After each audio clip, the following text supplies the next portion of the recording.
hoy día desarrollamos la parte de farmacología, siempre con la salvedad de que farmacología también es un tema bastante amplio, árido en algunos aspectos incluso.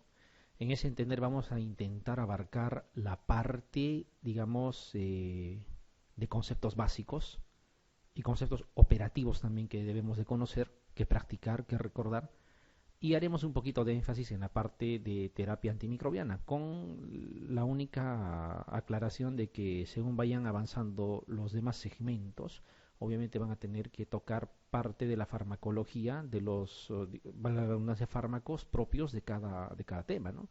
Digamos, cuando hagan endocrino, harán hipoglicemiantes, cuando estén este, en reumatología eran antirreumatoideos, etcétera, ¿no? Entonces con sus propias características. Entonces vamos más o menos a darles enfoque. Bueno, vamos a partir de dos conceptos muy concretos, que si bien es cierto, es lo más probable que todo el mundo tiene una idea más o menos clara, sin embargo tenemos que ordenarnos como es lo que estamos acostumbrando. Cuando nosotros hablamos de farmacología en general, hay dos parámetros, digamos, dos conceptos que debemos de tener bien en claro y diferenciarlo independientemente de la forma como nos pongan la pregunta. Uno de ellos es farmacocinética y la otra parte es farmacodinamia. Cuando hablamos de farmacocinética, básicamente tenemos que acordarnos, no es otra cosa que el movimiento del fármaco, y su nombre lo indica, ¿no? De ahí viene el nombre. Farmacocinética es el tránsito, el movimiento, el paso del fármaco. Y obviamente durante su paso ingresará primero y luego recorrerá, se absorberá, se distribuirá, se metabolizará y se eliminará. Pero ha transitado, ¿ya? Aquí no nos importa su efecto, por ejemplo. No nos importa, digamos, si es un antipirético, qué tan eficaz es para bajar la fiebre. Eso sería farmacodinamia. No nos interesa si es que es un antibiótico, por ejemplo, qué tan efectivo ha sido para erradicar a bacterias. Eso sería farmacodinamia. No nos importa, digamos,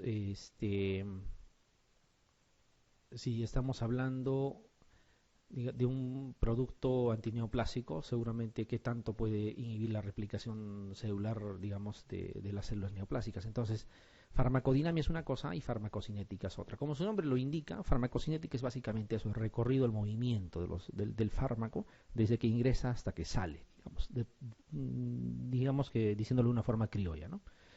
Por eso nos dice, estudia las concentraciones del medicamento, puede ser del fármaco, es lo mismo, en el organismo en función del tiempo y de la dosis, ¿ya? Entonces hablará de absorción, de distribución, de metabolismo, biotransformación, puede ser un equivalente en algún momento, la mayoría de las veces, y también, obvio, la excreción o la eliminación del mismo. Entonces, desde que ingrese el fármaco, en su recorrido se va a absorber, ¿ya? Y la absorción va a depender de muchas cosas que ya vamos a ir viendo. Se va a distribuir también, eso es importante, se metabolizará, y luego de metabolizarse se va a eliminar. Esa es la farmacocinética, el recorrido. Entonces vamos a encontrar distribución, absorción, nos van a dar biodisponibilidad, por ejemplo, como un término. Entonces nosotros tenemos que saber reconocer frente a qué estamos, a farmacocinética o a farmacodinamia. Y van a ver que no es simplemente hacer un ejercicio y repasar lo que ya conocemos. Cuando hablamos de farmacodinamia, es ya no tanto el movimiento de recorrido que hace el fármaco, sino qué cosa produce. ¿Ya? Por eso son los efectos bioquímicos y fisiológicos de los fármacos cuando interaccionan en su diana. Acá hablamos del mecanismo de acción, hablamos del efecto terapéutico, lo que les decía, si es un antipirético, si es un analgésico, si es un antibiótico, tienen un fin al administrar. Ahí evaluamos el efecto, cosa que no lo vamos a tener en cuenta cuando hablamos de farmacocinética y solamente nos interesa en cuánto tiempo se absorbe, en cuánto tiempo se elimina, cuánto se absorbe, ¿no? Por qué vía se va a eliminar, a qué cosa se va a transformar. Entonces vamos a ir, digamos, reconociendo esas situaciones. Miren, esto incluso nos ayuda a ejercitar un poquito más.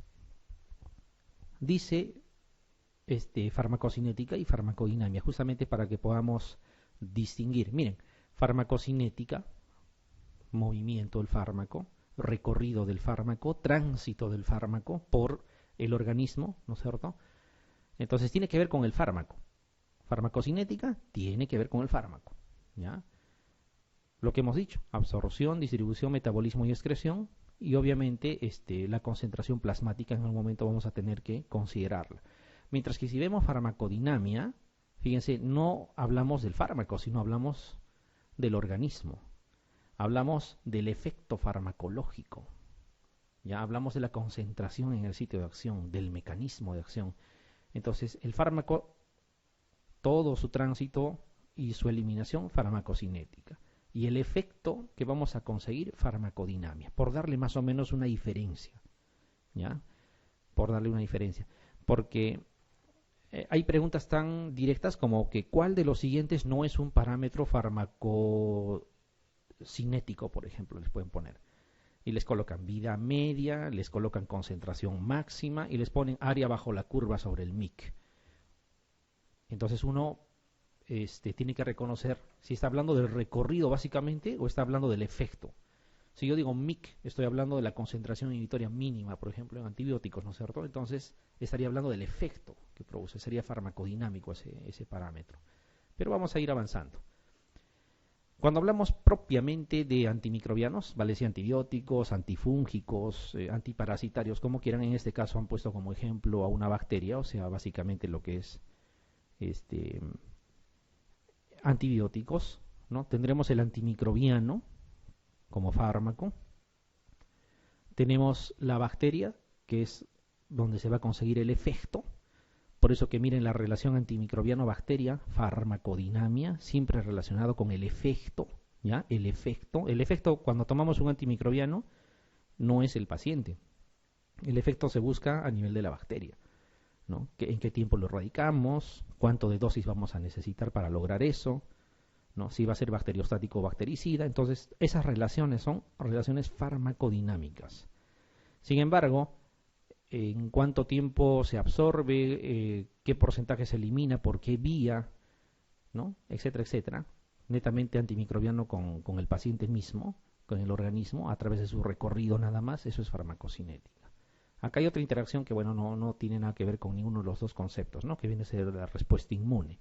Pero más o menos la cosa va así, ¿ya? Entonces, por ahí quiero que partamos.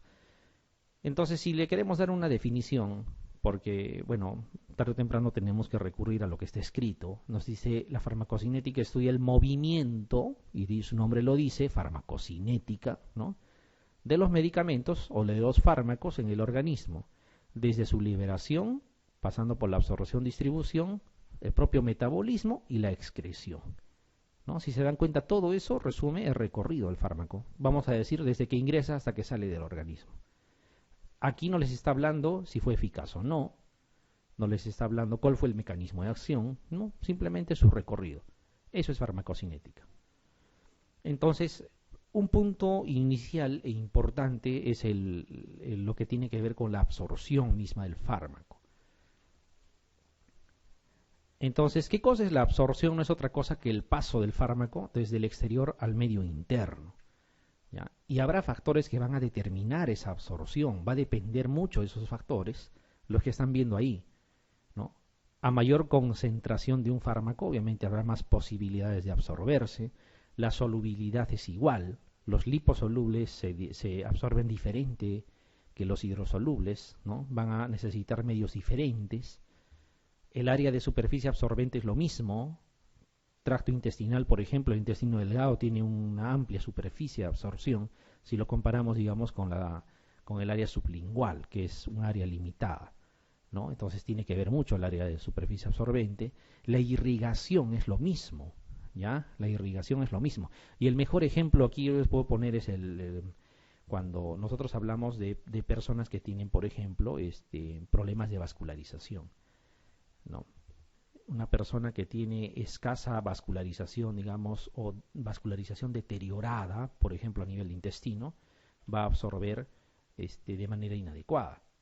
Por ejemplo, una persona que tiene edema en el intestino, por una situación de una enfermedad crónica, por ejemplo, que esté internado en una unidad de cuidados intensivos, su tracto intestinal no está íntegro. Por lo tanto, la absorción por vía oral es nula.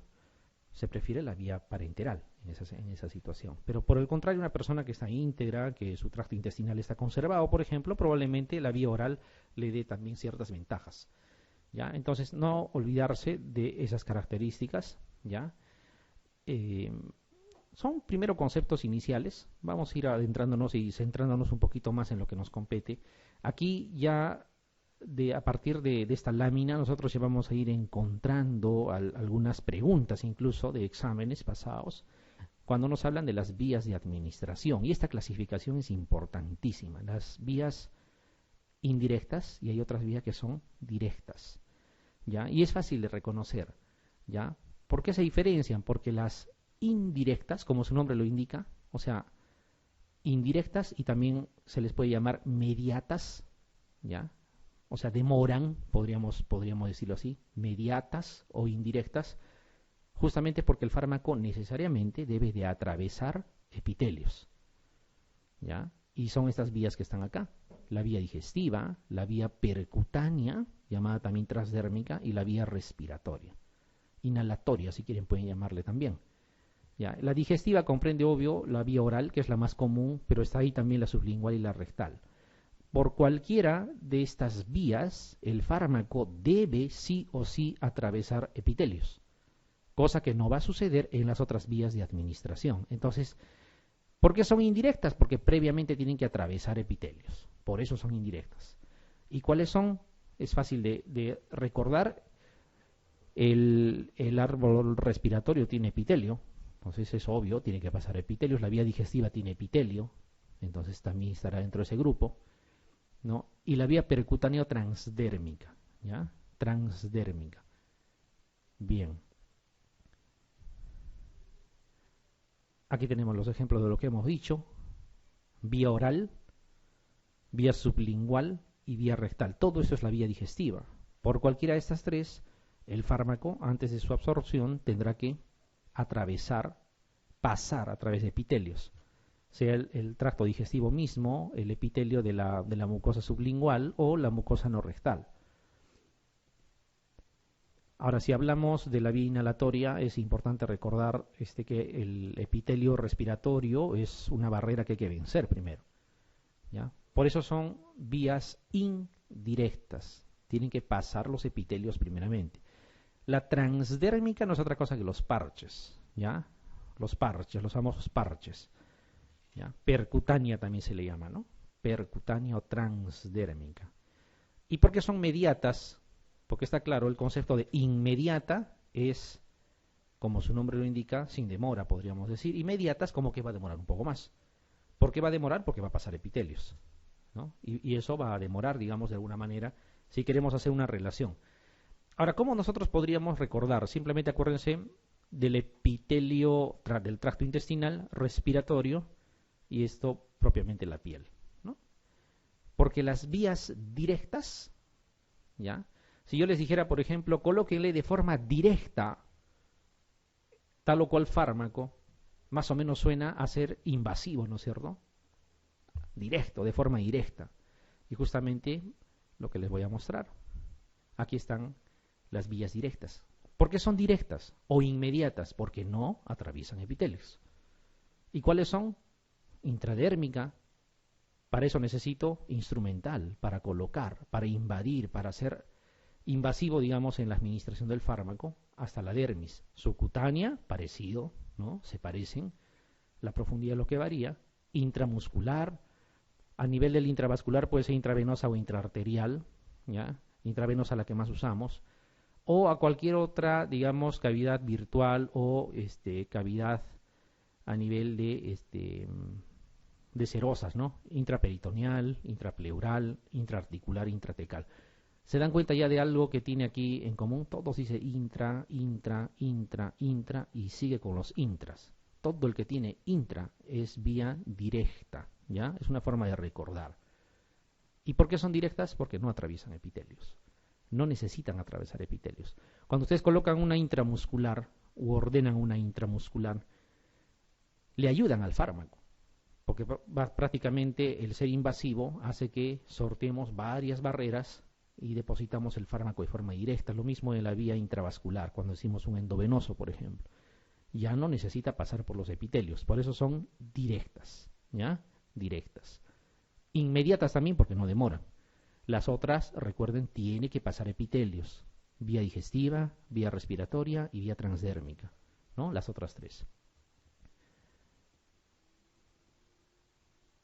intradérmica, terminando la epidermis, ¿no es cierto? Ahí nada más. La única que no tiene el prefijo intra es la subcutánea, pero igualito uno más o menos se acuerda, hay que invadir, ¿no? La subcutánea se va hasta el tejido celular subcutáneo, ¿no? Y habrán otras también que son vías inmediatas o directas, ¿no? Intratecal, por ejemplo. No es una vía de uso muy común, pero sí, hay que administrarlo. Intramuscular, intratecal, intravascular, que puede ser arterial o venoso dependiendo, ¿no? Nos van a permitir acceder de forma directa, evitando el paso por los epitelios, ¿ya? Y todos tienen el prefijo intra, excepto subcutánea, que también más o menos es una, por la similitud uno puede más o menos darse cuenta, ¿ya? Ahora, si bien es cierto, todas son de forma invasiva, obviamente el lugar donde se deposite el fármaco hará la diferencia, ¿ya? Y la diferencia que ustedes deberían recordar, aunque no he visto preguntas de ese tipo, pero podría ser, cuidado, que la intravenosa logra concentraciones más altas, le sigue la intramuscular, ¿ya? Le sigue la intramuscular. Entonces no es mala idea decir cuando no puedes administrar de forma endovenosa, administrale de forma intramuscular, si es que el preparado o la naturaleza del fármaco así lo permite, obviamente, ¿ya? La subcutánea no iguala a la intramuscular, pero logra concentraciones importantes, ¿ya? Y la vía oral es menor. Ya van a ver después el porqué. Entonces, lo máximo se logra con la vía intravenosa, por ejemplo. La máxima concentración, prácticamente el 100% de la dosis llega a la circulación, ¿no? La intramuscular también logra concentraciones importantes, ¿no? La subcutánea no es nada despreciable por la facilidad sobre todo de la administración, ¿ya? Y la vía oral, obviamente, que también de alguna manera va a lograr concentraciones. Sin embargo, fíjense en cuanto a tiempo, porque no todo es concentración, también tiempo es importante, o sea, en qué tiempo va a actuar. Obvio que la intravenosa actúa de inmediato, porque llega a circulación de inmediato cuando tú lo administras. La intramuscular no se queda muy atrás, también de alguna manera es pronta, digamos, la acción, porque la concentración máxima la va a alcanzar, digamos, no tan pronto como la intravenosa, pero digamos es la que está en segundo lugar, ¿no? La subcutánea ya demora un poco más, ¿no? Y la que más va a demorar es obviamente la vía oral. Su concentración máxima va a demorar más tiempo que cualquier otra vía de administración, porque se tiene que absorber, tiene que pasar el epitelio, y por eso es una vía de tipo mediata, ¿ya? O indirecta, de ahí viene el nombre. ¿Y por qué es importante recordar todo ese chamullo que estamos hablando? Porque hay preguntas así, pues, ¿no? Y como hay preguntas, tenemos que enfrentarlas. Dice, miren esta de acá, por ejemplo. ¿Cuál de las siguientes constituye una vía indirecta de administración de fármacos? Entonces, es muy sencilla la pregunta, sin embargo, siempre con calma. Indirecta significa entonces que va a tener que atravesar epitelios. Y los epitelios que nos interesan es el digestivo, el respiratorio, ¿no? Y el transdérmico. Tenemos vía subcutánea, intradérmica, intratecal, intramuscular, puro intra en esas alternativas, y subcutánea, que es un equivalente, habíamos dicho. Esas son vías directas, ¿sí? O sea, no necesitan atravesar epitelios, vamos a ser invasivos. Sin embargo, la vía oral, que es parte de la vía digestiva, es la más usada, digamos, sí va a tener que atravesar el epitelio primero, antes de su absorción. Entonces, esa sería una vía indirecta. Queda clara la forma como vamos a reconocer en todo caso, ¿no? Queda más o menos claro. O puede venir así, como esta otra pregunta que por ahí hemos encontrado. Dice, todas las siguientes vías de administración de fármacos implican paso a través de epitelios, excepto. Pareciera una pregunta complicada cuando uno lo mira, pero en realidad más o menos sabemos a lo que está haciendo referencia. Si dice paso a través de epitelios, está hablando de vías indirectas. Y dice excepto, entonces una de ellas será directa. Simplemente miramos cuál podría ser. Lógico, ¿no? El prefijo intra me da la respuesta, ¿ya? Si bien es cierto, no es tan agradable esta primera parte, Pero sí es importante que lo recordemos porque, no sé, a alguien se le puede ocurrir preguntar y debemos de responder todas las preguntas que vengan. Dice, durante la administración de un fármaco se considera la vía de administración más segura y fisiológica. Eso también está interesante. A ver, suponiendo que están en el examen. Ya, están en el examen. Nos hemos olvidado de comentar, digamos, el tema. Fisiológica, vamos a ver. Vía rectal podría ser fisiológica. Sublingual, de repente, ¿no? Transdérmica podría ser fisiológica. Yo creo que la duda estaría entre vía oral y vía inhalatoria, ¿sí? Y la vía que menos efectos colaterales, digamos, va a enfrentar durante su uso es la vía oral. La vía que, digamos, va a imitar más a lo propiamente fisiológico es justamente la vía oral. Entonces la vía, valga la redundancia, más fisiológica y a la vez más segura es la vía oral. ¿Ya? Es la vía oral.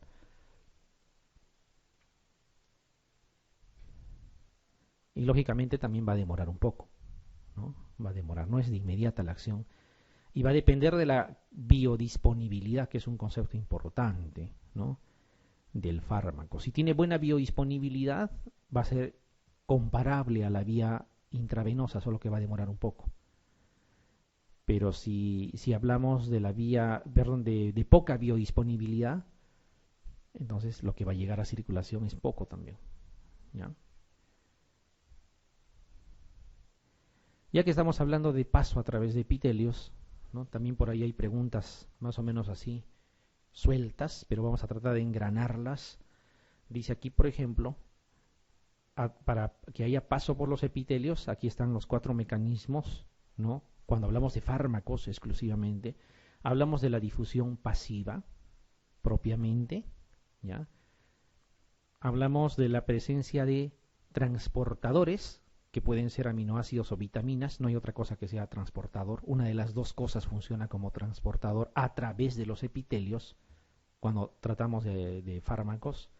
Y hay 2 mecanismos ahí, una difusión facilitada, que como su nombre lo indica, ¿no? Tendrá que ver la gradiente de concentración, eso lo conocemos, de mayor a menor concentración, pero no necesita energía, ¿ya?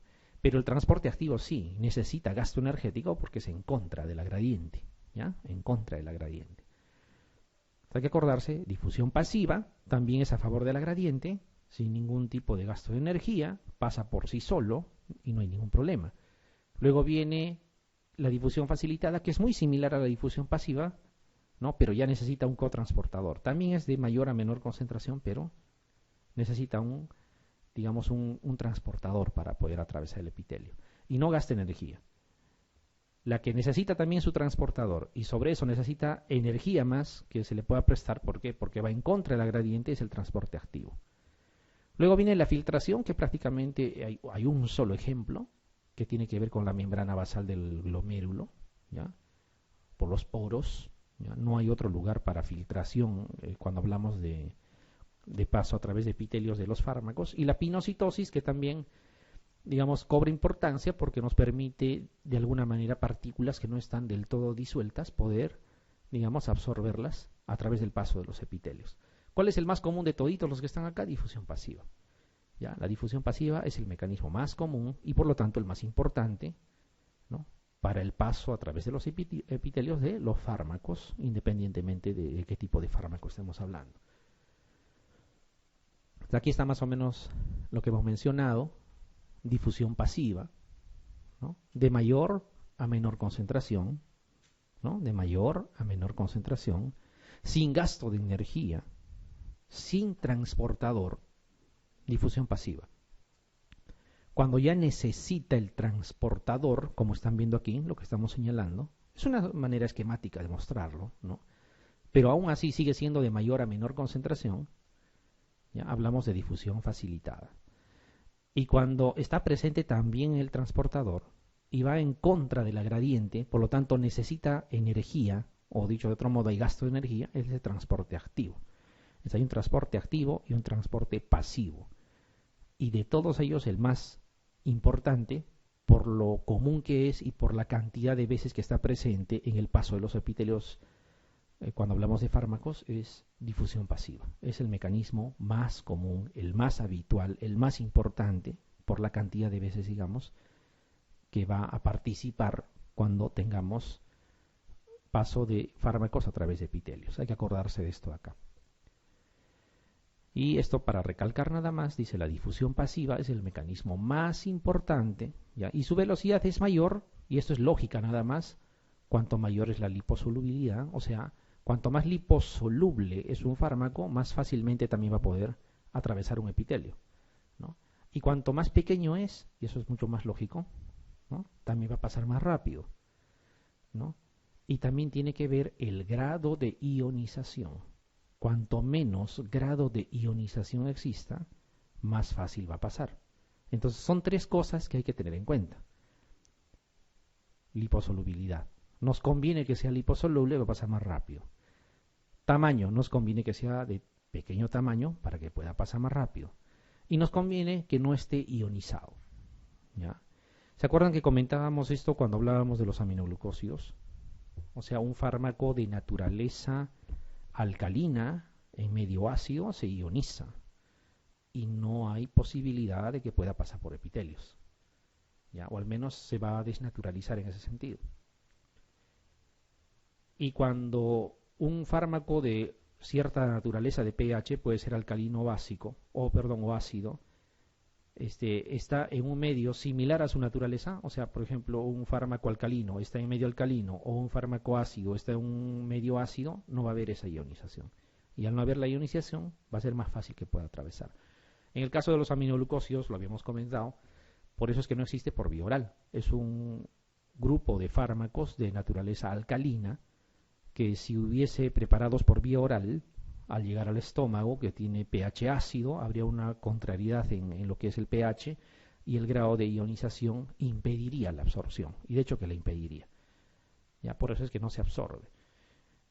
Y lo mismo sucede con la vancomicina, por eso la vancomicina también no se absorbe por vía oral.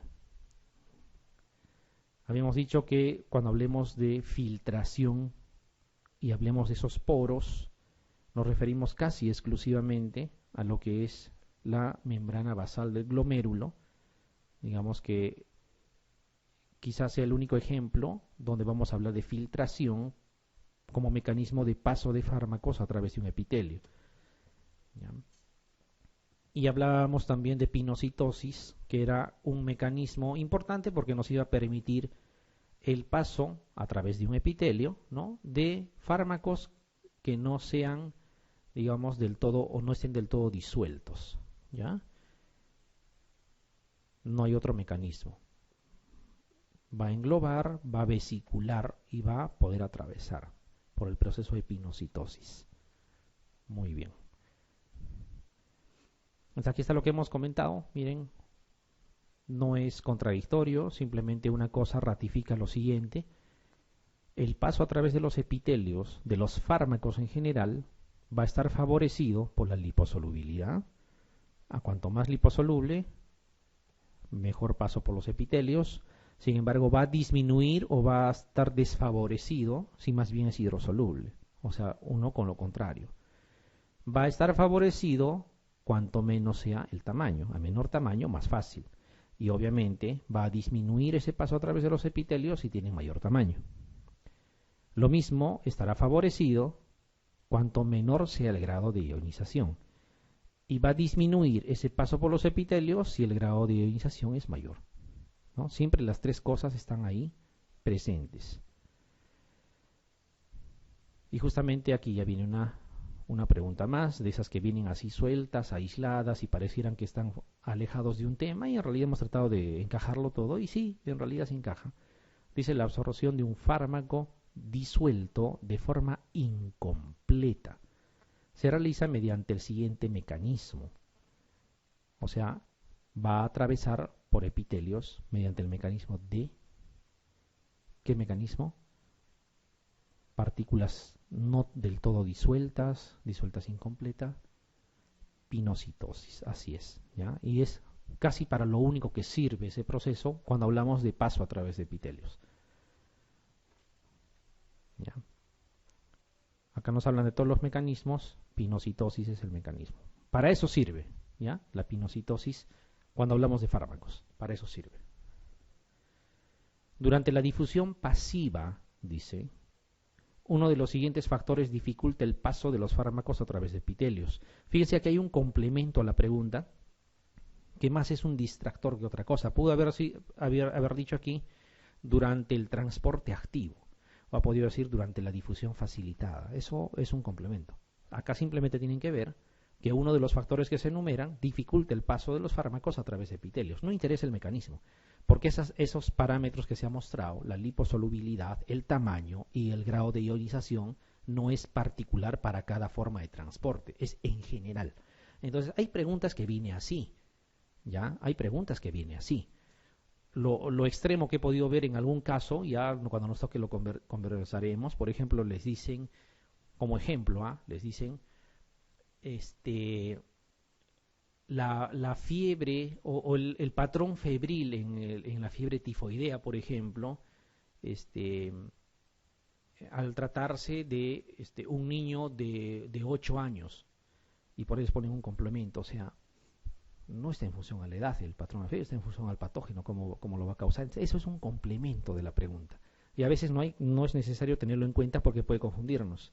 Pareciera que nos están preguntando aquí sobre la difusión pasiva. No pareciera que nos están preguntando por los mecanismos que puedan alterar. Entonces hay que enfocarnos bien a qué cosa nos preguntan. Y al final, bueno, acá tenemos las alternativas. Nos está preguntando, o sea, ¿cuál de los factores que enumeramos aquí dificulta el paso a través de los epitelios cuando hablamos de fármacos? Si habla de gran liposolubilidad, eso más bien facilitará, ¿no? Si nos dice bajo peso molecular, es un equivalente, como sabemos, al tamaño. Bajo peso molecular, menos tamaño, más posibilidad de atravesar el epitelio. Elevado grado de ionización, eso sí nos va a dificultar, ¿ya? No tiene que ver con la unión a proteínas plasmáticas, ¿ya? Y el pequeño tamaño de las partículas es casi un equivalente a decir bajo peso molecular, y por lo tanto, tanto la B como la E más bien van a favorecer. Nos están preguntando por la condición que desfavorece, que dificulta, y la respuesta sería elevado grado de ionización.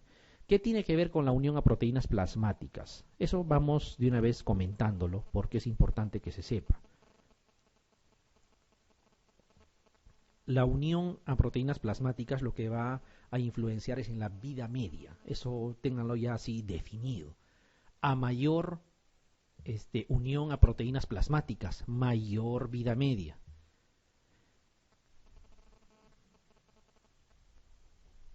Cuanto menos se una proteínas plasmáticas, menor vida media. ¿Ya? Eso es una relación directa para cualquier fármaco. ¿Ya? Para cualquier fármaco.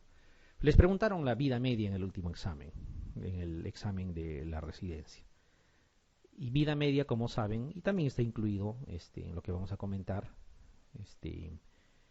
es el tiempo que se necesita para depurar la mitad de la concentración del fármaco, la mitad, no todo. ¿Ya? No es un promedio tampoco, o sea, por eso se le llama vida media, ¿no? Lo vamos a ver en los gráficos cuando hablemos de la concentración tiempo, ¿no? En lo que es los gráficos al final. Bueno, la pregunta creo que es redundante, más o menos se relaciona a lo anterior que hemos visto. Ya más o menos vamos entrando en la parte un poco más interesante. Acá nos dice, cuanto mayor es el grado de ionización de un fármaco, fíjense, es una forma de preguntar. Si yo regreso a la pregunta anterior, prácticamente es lo mismo. No les van a preguntar exactamente lo mismo con puntos y comas, salvo contadas excepciones, donde sí es necesario preguntarlo así. La idea es que cuando cambian la pregunta, el sentido de la pregunta se mantiene, ¿no? Dice aquí, cuanto mayor es el grado de ionización de un fármaco, y les dan alternativas. ¿Qué es lo que va a suceder? Mayor es su liposolubilidad, no tiene que ver, son características independientes, ¿no es cierto? O sea, podrá tener un grado de ionización alto, eso no tiene nada que ver con la liposolubilidad, tiene que ver con el pH. El otro dice, menor es su peso molecular, no. Puede tener alto o bajo peso molecular y su grado de ionización también puede ser independientemente alto o bajo. No son, digamos, situaciones que se tengan que relacionar. Mayor es su absorción. O sea, a mayor grado de ionización, mayor absorción, no es así, es falso, es a lo revés, más bien. Cuanto menos sea el grado de ionización, mayor se va a absorber. Dice, cuanto mayor es el grado de ionización del fármaco, tiene escasa unión a proteínas plasmáticas, lo mismo, no está en relación. La unión a proteínas plasmáticas es una situación, digamos, independiente del grado de ionización que pueda tener un fármaco.